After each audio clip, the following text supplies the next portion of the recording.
Phil, how is camp so far for you? How are things different than last year? Camp for me is great. I always like this time of year, able to learn a ton about the team that we're about to watch for this season. It is different. I would say in some respects, it's a little easier physically, which people might be surprised to hear because of, I think, just what is in people's minds' eyes about Mayo and how he went about his job. But if you remember this time last year, I don't know if it was in some ways his response to being the guy after Belichick and not wanting to be labeled as sort of a softer coach, but they had a pretty hard camp. They were tackling to the ground at times, a lot of goal line stuff, full contact goal line stuff, which we still really haven't seen in this camp. And I'm not saying this camp has been easy, but you have seen guys like, whether it's Morgan Moses, he gets to kind of bounce in and out of practice when, he and the team decide it's a good idea. Carlton Davis hasn't practiced at all, and Mike Vrabel has been saying essentially that is maintenance. That to me is sort of just taking care of a veteran guy. At least that's how they're making it sound. So it has been a little bit different, much more competent, I would say, especially on the offensive side of the ball. That's the other big difference right now.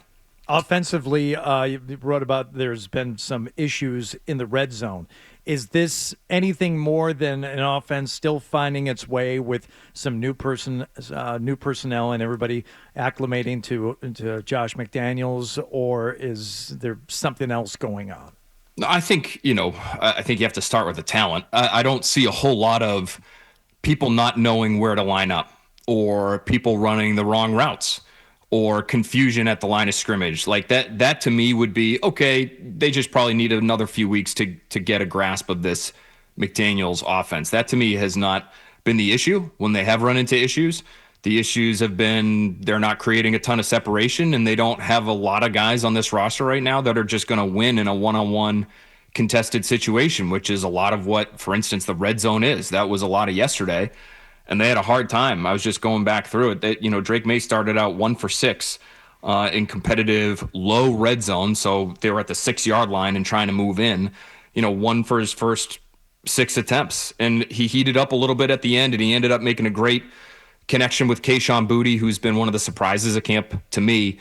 But a great connection with Boutte in the back corner of the end zone, sort of threw it off his back foot in the face of pressure, and Boutte was able to make a beautiful toe-tapping kind of grab.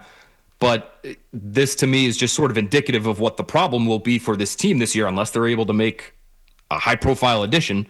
I think they just, in terms of the talent, are going to have one of the bottom teams in the league when it comes to their weaponry and their pass catchers specifically. I think the running back room is pretty good, but in terms of their pass catchers, you stack them up against most other teams in the league, and there might be one or two, and that might be generous, that are worse than them in terms of their overall talent. So I think that's going to be an issue for them all season. Okay, so to follow up on that, how do you feel? The offensive line to me seems to be a very big problem. How do you feel about 2 rookies on the left side protecting your franchise quarterback? And kind of a follow-up, how has the pass protection been since camp started? I think it's been okay. And I think, relative to the receiver room, if you're talking about, again, if you wanted to stack it up relative to the other 32 NFL teams, I think they would be significantly better on the line than they are with their pass catchers. I would rank them, and who knows, right? The season hasn't even started yet. They might have 2 rookies starting, as you mentioned, John. But to me, they're so much better than they were there last year. They're not elite, and they're not, I would say, even good. They're probably still below average, but they're not last in the league, which is where they were. Yeah, I think they could be functional. I think they could be. And even with the 2 rookies, Jared Wilson, I said the other day, he had a little bit of a down day in terms of the one-on-ones. He wasn't quite as dominant as he was during one practice last week where he just stopped cold both Christian Barmore, he actually did it to Barmore twice, and Milton Williams. So that's your 2 best interior defenders, and they couldn't budge Jared Wilson in the one-on-ones. Again, he was a little bit more lenient yesterday, and that's just going to be how it goes for rookie offensive linemen. But, I think even if it's 2 rookies there, you're going to have upgrades at both left guard and left tackle. Campbell's been a little bit more up and down to me, and the surprising thing to me with him is, I think he's a great athlete, and his athletic testing would suggest as much. And you can see him sort of recover if he doesn't have a great start of a rep or start of a play against a certain defender. he does have this ability to move his feet and try to recover, and he has enough in the way of strength to be able to still sort of get the job done, even if it's not pretty. It does feel like there are some technique issues there, though, and one of the positives on Campbell coming out of college was that he was relatively refined, and so I think they're just going to have to work with him on that. They've got Doug Marrone, who's a good offensive line coach. They've got, I think, 3 offensive line coaches total, so this is stuff that they should be able to help him improve on. But it just feels like he's off balance at times, or lunging, and sort of gets himself into some tough positions at different times, and you see him every once in a while lose a pass protection rep because of that. But I still think it's going to be a real upgrade what he gives you at left tackle, even if he's not, an all-pro out of the chutes, which I would never expect. Let's switch it up to the D, Philly P. Are you concerned at all about Carlton Davis and Christian Gonzalez? Where do they stand? Yeah, I've been a little bit more patient with how they're handling Davis in particular, and Gonzalez I'm not worried about, because we know what he is. And even Davis, he's got even, more of a lengthy resume in terms of what he can give you, which is, to me, representative man-to-man coverage on a weekly basis. I thought when he was healthy, he was really important to the Lions last year and what they wanted to do. Yeah, when they were missing him, it was no good. Yeah. Defensively, right. Yeah. So, for a team that is, in my opinion, going to want to play a lot of man-to-man, those two guys should be in some ways kind of the engine of your defense.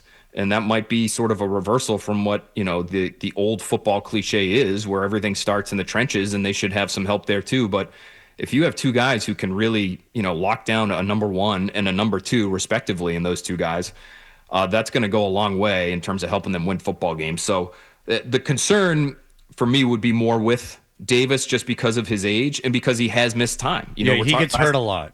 Last several years, Fred, right? Yeah. It's been like 4 or 5 games. You can almost bank on it every year. And I think that might be part of the reason why they're handling him the way they're handling him. Okay, let's take it easy on this guy in July and early August, and let's slowly ramp up and get him ready for week 1 so that maybe he can sustain a little bit better than he has in years past. But that would be the real concern for me. At corner, I just think, and maybe I am mistaken in believing this, it's not one of those incredibly physical positions, obviously, where you kind of need to build up those calluses, quote unquote, that football coaches like to talk about for linemen and linebackers and running backs. Like, you have to get used to getting hit. At corner, I understand that's part of the job. It's not the job, though. And so, like, if they miss a joint practice or a couple preseason games, that's not the end of the world to me, as long as they're healthy when the season starts. Well, if you're Sauce Gardner, you can make a tremendous amount of money just not tackling. That's right. That's right. Arm tackling, and that's even a stretch. And I think you have to worry, honestly, Fred. I think you have to worry about that a little bit if you're Vrabel and the coaching staff, that somebody like Christian Gonzalez, who hasn't yet gotten that payday, sees that performance last year, and that was by far his worst year of the 3 years he's been in the NFL, and he was not sacrificing the body. It felt like there were a series of business decisions getting made there, and you've got to make it known to Gonzalez, hey, we still need you to do all this other stuff. Trust us, you'll get paid, but you do need to tackle every once in a while. Yeah, so if you don't know what Phil Perry's talking about, I'm impressed, because he's watched Sauce Gardner. Sauce Gardner last season was not tackling. And that's an exaggeration. You don't know what you're talking about. Phil will attest. He was literally not tackling. Like, he would stay in a standing position, kind of ole, and then like grab with hands. Like, even an idiot like me is like, what's going on? So hopefully now that he's paid, maybe that stops. And finally, you talk about red zone performance, you talk about quarterbacks. There's this kind of backlash now against the narrative of quarterbacks' statistical performance in practice. And the way this is presented, Phil, is that mistakes are to be made in practice. They're practicing things almost deliberately so the quarterback will make mistakes so they can kind of learn from them. They're doing high danger plays maybe and stuff like that. Do you buy into that, or is that something that you're kind of 50-50 on? How do you judge quarterback statistics in the preseason? Yeah, I don't think you can just look at them and look at the numbers and look at a completion percentage and say good or bad, right? I do think it's valuable to keep those numbers and to present them to people that don't have an opportunity to watch these practices. It's a weird time of year in that we get as much information as we'll ever get all season. by being able to watch these full practices in terms of what's going on behind the scenes.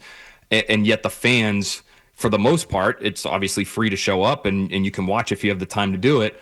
But for the most part, fans are completely in the dark. So for me, get more information is better as long as it comes with context. So when we're talking about it on the radio or on our podcast or on our TV shows, we're careful to point out, okay, today was a red zone heavy day. What happens in the red zone tends to be more condensed spaces and tighter windows, and the completion percentages across the board in the regular season, preseason, what have you, are going to be a little bit lower in the red zone. So now okay, you went 57% yesterday is what I had Drake May at, and that was a combination of 2-minute and red zone. And you got some third downs mixed in there where you're going to see more exotic looks in the way of pass rush and games at the line of scrimmage that maybe the offensive line hasn't seen all summer. So, I think it's okay to keep the stats. I understand, you've got the gatekeepers out there and the former players out there who say, what are you doing? Because, they don't want to be criticized. And I get that too. But I think as long as you're providing some context, then, we can all be adults about it and sort of take it for what it is. Well, I'm interested in it. Certainly people are interested in it. People are ready for football to start, and this is a good appetizer. Phil Perry, we look forward to having you in studio once a week. Look forward to talking to you soon. Thank you so much, Phil, from NBC Sports Boston. Thank you. If you like that clip, and how could you not? Check out more videos from Toucher and Hardy here. Point slightly up and to the left. For more Patriots analysis and opinion, hit this playlist. Point slightly down and to the left. And for the latest from the Sports Hub, download at 985thesportshub.com.